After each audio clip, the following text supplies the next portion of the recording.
का जो हमारा टॉपिक है वो है diseases of small intestine.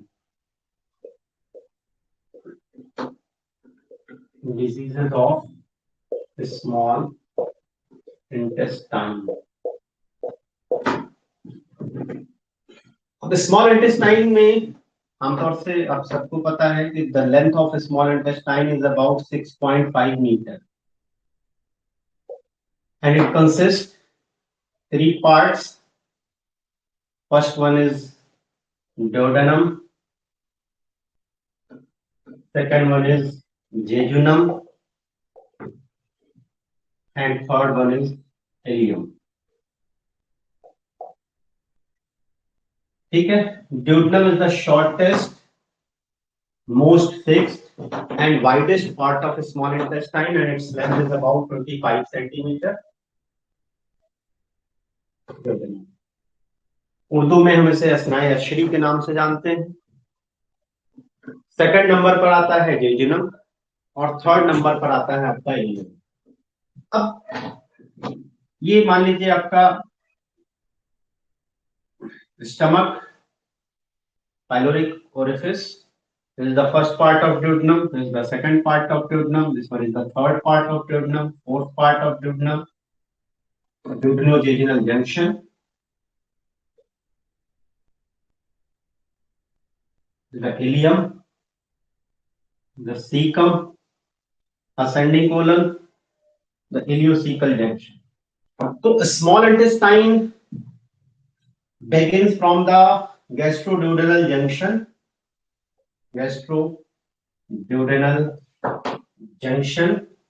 and it terminates at ileocecal junction.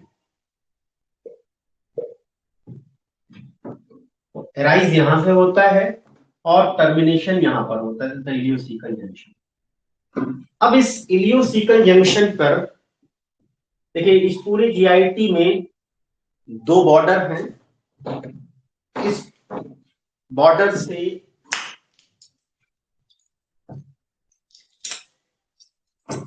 ये है आपका mesenteric border, because it provides attachment to mesentery. ये है मेसेंट्री, यहां से मेसेंट्री अटैच होती है, ये जाके पोस्टीरियर एब्डोमिनल वॉल से अटैच है और ये हैंग किए हुए हैं, लूप्स ऑफ इंटेस्टाइन को हैंग किए हुए। अब इस बॉर्डर से जिससे मेसेंट्री अटैच होती है, इसको हम कहते हैं mesenteric border of small intestine. और इसके अपोजिट जो बॉर्डर फ्री है उसे हम लोग कहते हैं anti mesenteric border of small intestine.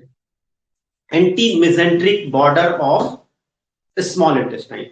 अब इस एंटी मेसेंट्रिक बॉर्डर की सर्जिकल इंपॉर्टेंस क्या है, मैं यहाँ पर एंटी मेसेंट्रिक बॉर्डर क्यों बता रहा हूं।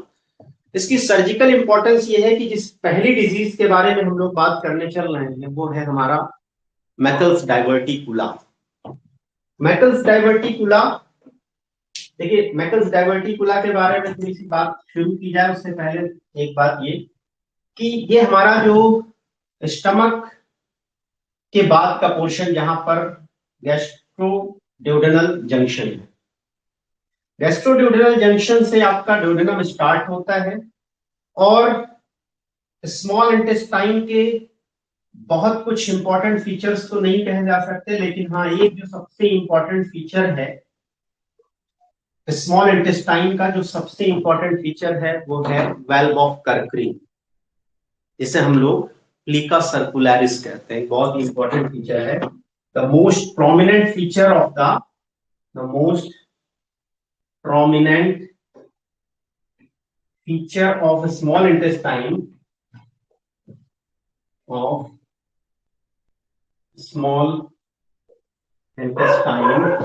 is plica circularis, और valve of Kerfrin, valve of करके, ये है इंपॉर्टेंट फीचर। बाकी पूरी जीआईटी के अंदर जो सारी लेयर्स हैं Innermost layer is mucosa, second one is submucosa, third one is muscular layer and outermost layer is serosa. Same वही लेयर्स यहाँ पर भी मौजूद है पूरी जीआईटी के अंदर जो है, वही आपके डोडेनम में भी है, वही आपके इलियम में भी है, वही जेजुनम में भी है। और इस स्मॉल इंटेस्टाइन का जो मोस्ट पेकुलियर फीचर कहा जाए वो ये वाल्व ऑफ कैथरीन या प्लीका सर्कुलरिस। ये भी पीजी में सवाल 2006 में या 2007 में देख लीजिएगा, एयूटीसी करोल बाग कॉलेज के एग्जाम में, एंट्रेंस एग्जाम में क्वेश्चन पूछा गया था कि most prominent feature of small intestine is plica circularis. Large intestine में, लार्ज इंटेस्टाइन की शुरुआत वहीं से होती है, यहाँ पर इलियोसिकल जंक्शन है, ये है टर्मिनेशन। यहां से लार्ज इंटेस्टाइन की शुरुआत होती है। Large intestine contains three prominent features, तीन प्रोमिनेंट फीचर्स लार्ज इंटेस्टाइन के अंदर होते हैं, and these features are sacculation, sacculation is also known as haustration, hostration. Second one is Taenia coli, and third one is Appendices epiploidy. ये तीन important features हैं, तीन prominent feature हैं large intestine के। तो large intestine features of large features of large intestine, ये features. तो जो वो क्वेश्चन आया था 2007 या 8 में देख लीजिएगा, एयूटीसी करोल बाग में, वो क्वेश्चन ये था कि which of the following is the prominent feature of small intestine. Option A circulation, option B taenia coli, option C plica circularis, and option D appendices epiploicae. तो ये जो तीन फीचर्स हैं ये लार्ज इंटेस्टाइन के फीचर्स हैं। इसमें small intestine का फीचर ये नहीं है। स्मॉल इंटेस्टाइन का सबसे प्रोमिनेंट फीचर है वो। और दूसरी बात ये कि एक, क्योंकि मैंने अभी ड्यूडेनम की बात करनी थी, एनाटॉमी जब मैं पढ़ाऊंगा तो वहां पर बात की जाएगी कि ड्यूडेनम के अंदर एक स्पेशल टाइप की म्यूकस सिक्रेटिंग ग्लैंड्स पाई जाती है। म्यूकस सिक्रेटिंग ग्लैंड्स, जिसे हम लोग ब्रूनर्स ग्लैंड कहते हैं। एक स्पेशल टाइप की ग्लैंड्स हैं म्यूकस सिक्रेटिंग ग्लैंड्स, उसे हम लोग ब्रूनर्स ग्लैंड कहते हैं। अब यहां पर ब्रूनर्स ग्लैंड के बारे में अगर बात किया जाए कि Brunner's gland are scattered in entire length of the small intestine, but more prominent are more क्या कहते हैं, condense, more abundant in duodenum, except first part. First part में नहीं है, बाकी सारी पार्ट में है, लेकिन ज्यादातर ये ड्यूडेनम में पाई जाती है, जिसे हम लोग, ये भी पीजी में ही एयूटीसी अली करोल बाग में ही ये भी क्वेश्चन पूछा गया था कि ब्रूनर्स ग्लैंड कहां पाई जाती है। तो ब्रूनर्स ग्लैंड पूरी स्मॉल इंटेस्टाइन में है, लेकिन मोर abundant in duodenum, specially in second part, third part and fourth part, not in first part. ये भी पॉइंट याद रखिएगा, ब्रूनर्स ग्लैंड और म्यूकस सिक्रेटिंग ग्लैंड्स। ठीक है, अब देखिए, ये तो हो गई आपकी स्मॉल इंटेस्टाइन के की पहला पेकुलियर फीचर। सेकंड जो पेकुलियर फीचर है स्मॉल इंटेस्टाइन का, वो ये है आपकी Brunner's gland. Brunner's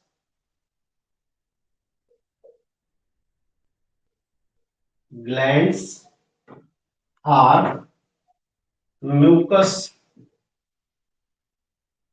secreting glands found in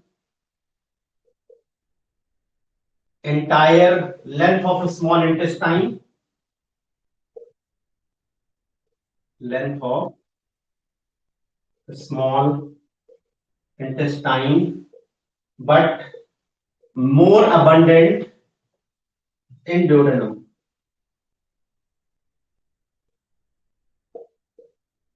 More abundant in duodenum, except first part of duodenum.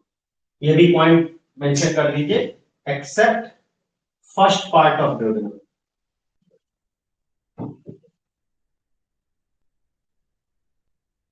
ठीक है, ये सेकंड फीचर हो गया। Now the third feature of small intestine, third feature of small intestine जो है वो है आपका इलियक रीजन में, इलियम में। ड्यूडेनम में ये दो तीन बातें, इलियम में जो इंपॉर्टेंट चीज है वो ये है कि यहाँ पर सब म्यूकोजा ऑफ द इलियम। अच्छा देखिए, यहाँ पर एक बात और है कि ये जो ब्रूनर्स ग्लैंड होती हैं ये सब म्यूकस लेयर में पाई जाती हैं, सब म्यूकोजा ऑफ द डोडेनम। और जो मैं सेकंड थर्ड नंबर पे जिस चीज का जिक्र करने चल रहा हूं वो है आपकी aggregated lymphoid follicles, aggregated lymphoid follicles and aggregated lymphoid follicles in the sub mucosa of the ilium, जिसे हम लोग कहते हैं पियर्स पैचेस। बहुत इंपॉर्टेंट चीज है ये भी।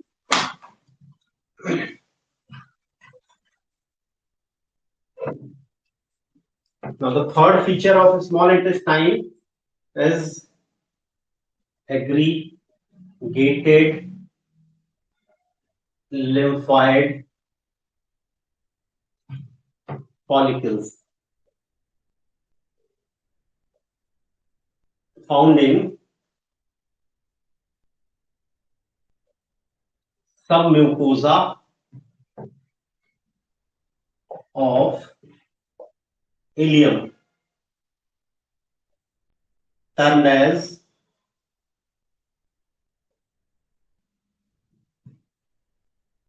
Pierce patches।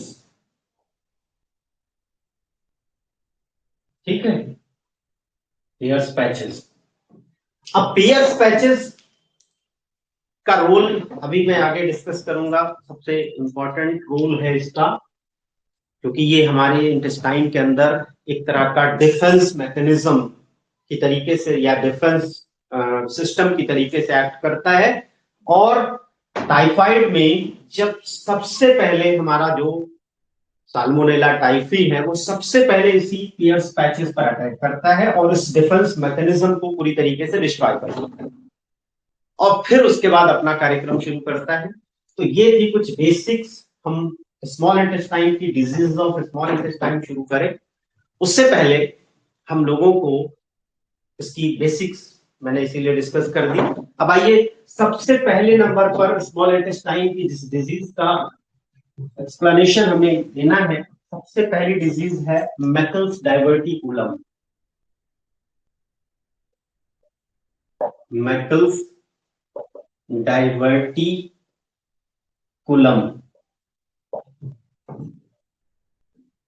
मैकल्स डाइवर्टिकुलम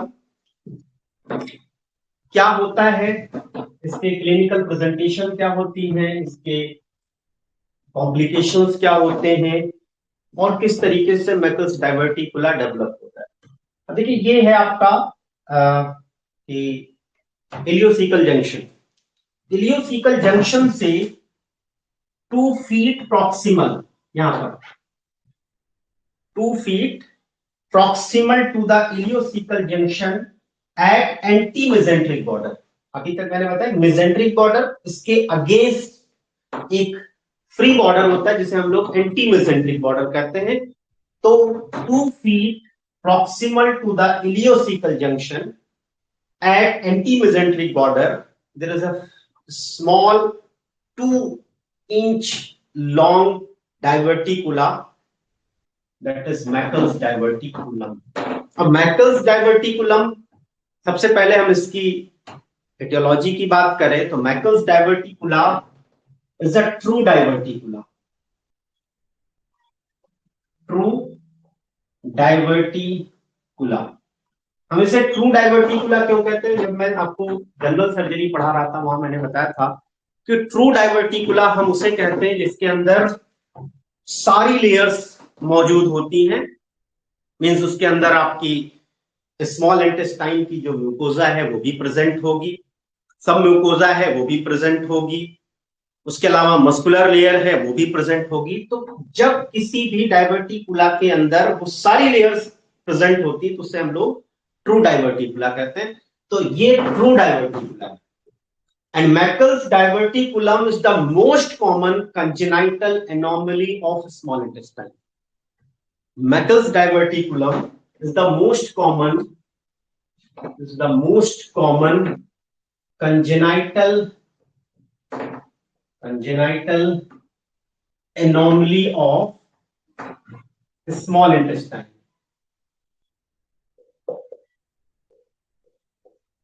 अब आपसे सवाल पूछा जाए कि most common congenital anomaly of small intestine, तो आपका आंसर होना चाहिए मैकल्स डाइवर्टिकुला। मैकल्स डाइवर्टिकुला किस टाइप का डाइवर्टिकुला है? ट्रू डाइवर्टिकुला है, because it contains mucosa, submucosa and muscular layer, and it occur 2 feet proximal to the ileocecal junction, 2 feet proximal to ileocecal junction। ठीक। Second number पर 2 inch in length, इसकी जो length होती है वो कितनी होती है? 2 इंच की होती है। 2% पॉपुलेशन में पाया जाता है, 2% प्रेवलेंस इसका 2% है। और जो सिम्टोमेटिक पेशेंट होते हैं, जितने भी मैकल्स डाइवर्टिकुला के जो भी सिम्टोमेटिक पेशेंट्स होते हैं, उनमें से 50% पेशेंट्स 2 साल की एज के रेंज में आते हैं, मतलब 2 साल के अंडर में होते हैं। ठीक है, तो about 50% of symptomatic cases, about half of the symptomatic cases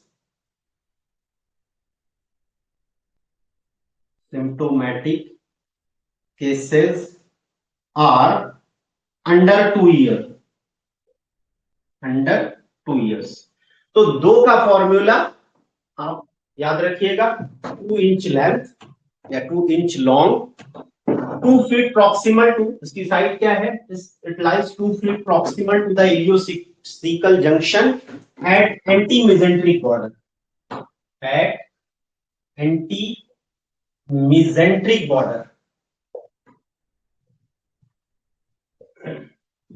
ठीक है, 2 inch in length, 2% prevalence, and about 50% या half of the symptomatic cases are under 2 years। अब ये तो हो गई इसकी 2% का फॉर्मूला। अब यहां से इलियोसेकल जंक्शन से 2 feet प्रॉक्सिमल, अब 2 feet कभी कभी ऑप्शन में 2 feet नहीं दिया जाता, बल्कि क्या दिया जाता है? 60 सेंटीमीटर।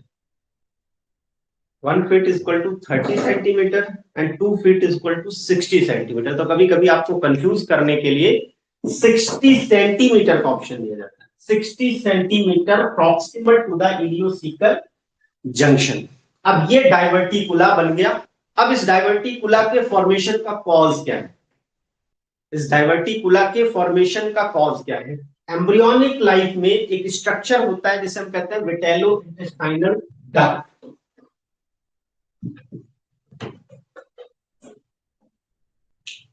विटेलो intestinal duct. अब ये जो विटेलो इंटेस्टाइनल डक्ट है, ये अगर पेटेंट रह जाए, यानी कि ये क्लोज ना होने पाए और फेल टू क्लोज, और इसकी वजह से क्या बनता है? एक डाइवर्टिकुला डेवलप होता है जिसे हम लोग कहते हैं मैकल्स डाइवर्टिकुलम। तो मैकल्स diverticulum occur due to failure of the closure of vitellointestinal duct, occur due to failure of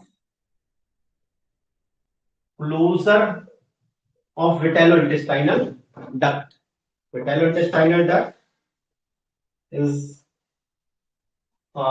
an embryonic structure।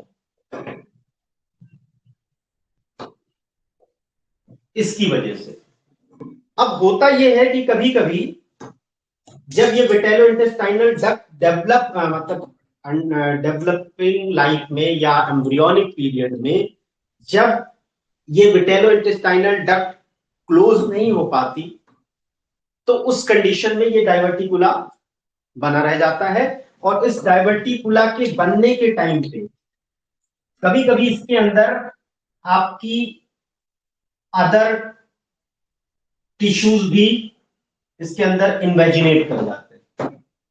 वो अदर टिश्यू क्या हो सकते हैं? कभी पैंक्रियाटिक टिश्यू हो सकते हैं, कभी गैस्ट्रिक टिश्यूज हो सकते हैं, और कभी कोलोनिक टिश्यूज हो सकते हैं या कोलन के टिश्यूज हो सकते हैं। 3 टाइप के टिश्यूज यहां पर आकर जमा हो सकते हैं during embryonic period. Gastric mucosa हो सकती है, पैंक्रियाटिक म्यूकोजा हो सकती है, और कोलोनिक म्यूकोजा हो सकती है। और इसे हम लोग कहते हैं क्या? Heterotopic tissues. Heterotopic tissues, heterotopic tissue. Most common heterotopic tissue is gastric tissue या gastric mucosa. Most commonly gastric mucosa, ठीक है। Second common pancreatic mucosa and third common colonic mucosa, rarely देखने को मिलता है। अब मान लीजिए ये आपका गैस्ट्रिक म्यूकोजा, ज्यादातर यहां पर गैस्ट्रिक म्यूकोजा पाया जाता है।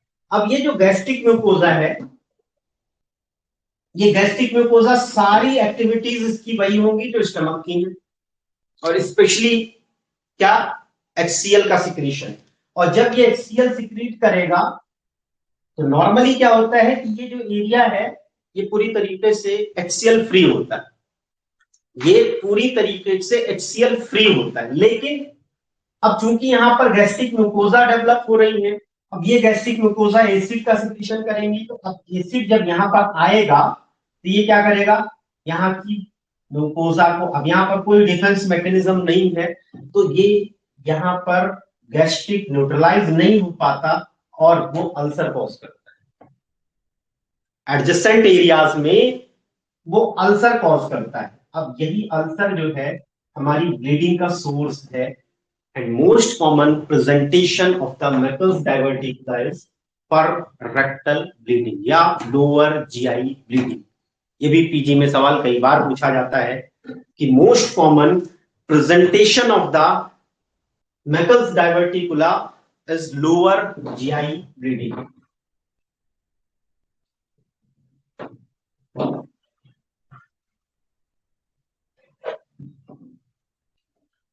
Most common clinical presentation, clinical clinical presentation. Number 1, most common clinical presentation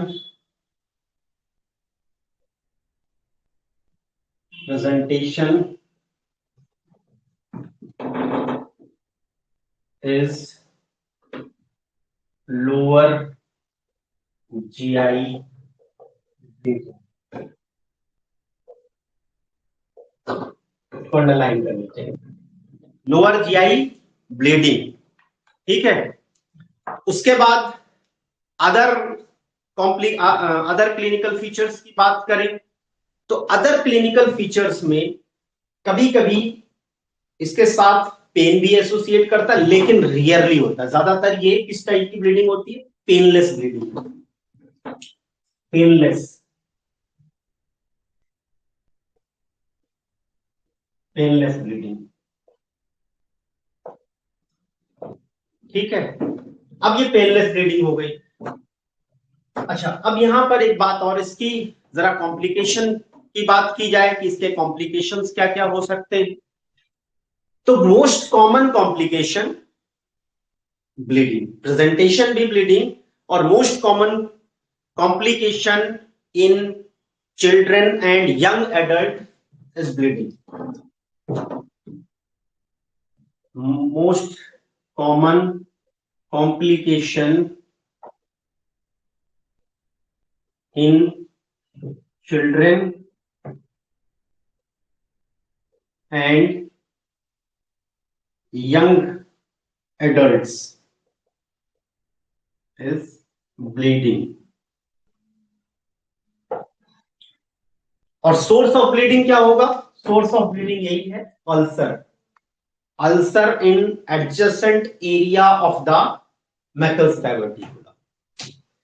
second, अगर हम कॉम्प्लिकेशन में और बात करें कि most common complication in childrens and young adults is bleeding, and most common complication in adult, most common complication in adults is intestinal obstruction,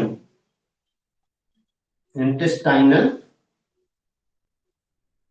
obstruction। ठीक है, ये दो चीजें हो गई। कभी कभी ये जो आपका मैकल्स डायवर्टिकुला है, ये हार्नियल कंटेंट के तौर पर प्रोट्रूड कर जाता है इंग्वाइनल हार्निया में, और पीजी में एक सवाल पूछा जाता है कि when the content of hernia is Meckel's diverticula, that type of hernia is known as Littre's hernia. ये भी पॉइंट बहुत इंपॉर्टेंट है, बहुत बार पूछा जाता है। Litres hernia, litres hernia when the content of hernia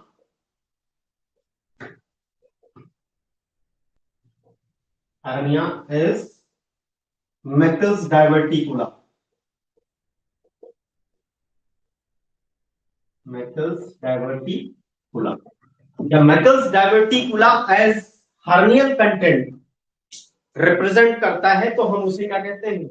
litres hernia कहते हैं। ये भी सवाल कई बार पूछा जाता है, तो ये चीजें भी आपको याद रखनी है। इतनी सारी इंपॉर्टेंट चीजें आपको याद रखनी है। अब आइए, कभी कभी क्या होता है कि इसमें मैंने मोस्ट कॉमन कॉम्प्लिकेशन बताया कि most common complication in childrens and young adult is bleeding. Most common complication in adult is intestinal obstruction. Third complication एक कभी कभी देखने को मिलती है diverticulitis, is the inflammation of diverticula. वो रेयर या least common complication of the Meckel's diverticula, least common complication of Meckel's diverticula is diverticulitis, diverticulitis। ये भी एक कॉम्प्लिकेशन है, 10 से 20% पॉपुलेशन में पाई जाती है और ज्यादातर एडल्ट पेशेंट में होती है। ठीक है, लेकिन एडल्ट पेशेंट में इंटेस्टाइनल ऑब्स्ट्रक्शन के बाद में आती है। तो ये कॉम्प्लिकेशंस हैं। अब उसके बाद डायग्नोसिस की बात की जाए तो इसकी डायग्नोसिस कैसे बनाई जाती है?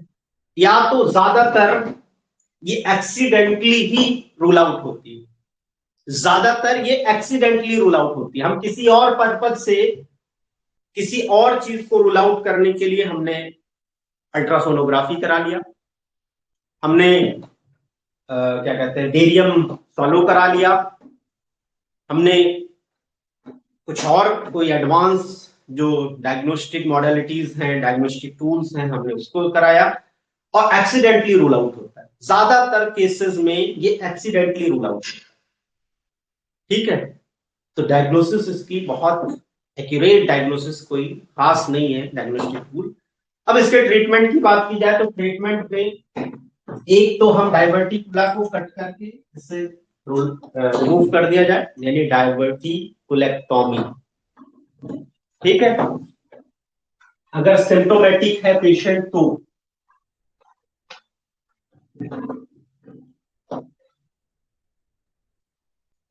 ट्रीटमेंट ट्रीटमेंट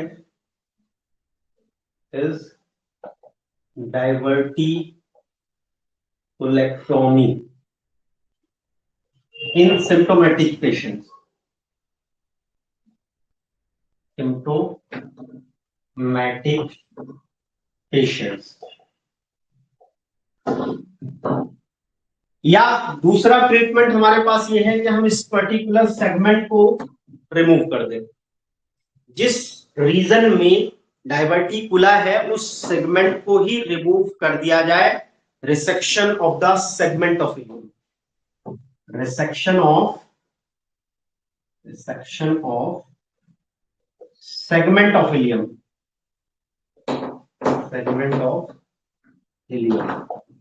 ये है, अगर ट्रीटमेंट दिया जाए तो ये दो ट्रीटमेंट है, सर्जिकल ट्रीटमेंट। बाकी और कोई कंजर्वेटिव ट्रीटमेंट नहीं है। हम टेम्परेरी एंटी ब्लीडिंग या हेमोस्टेटिक ट्रीटमेंट दे सकते हैं, वो टेम्परेरी ट्रीटमेंट है। अगर पेशेंट असिम्प्टोमेटिक है, सिम्प्टोमेटिक है, तब तो हम ये ट्रीटमेंट करेंगे।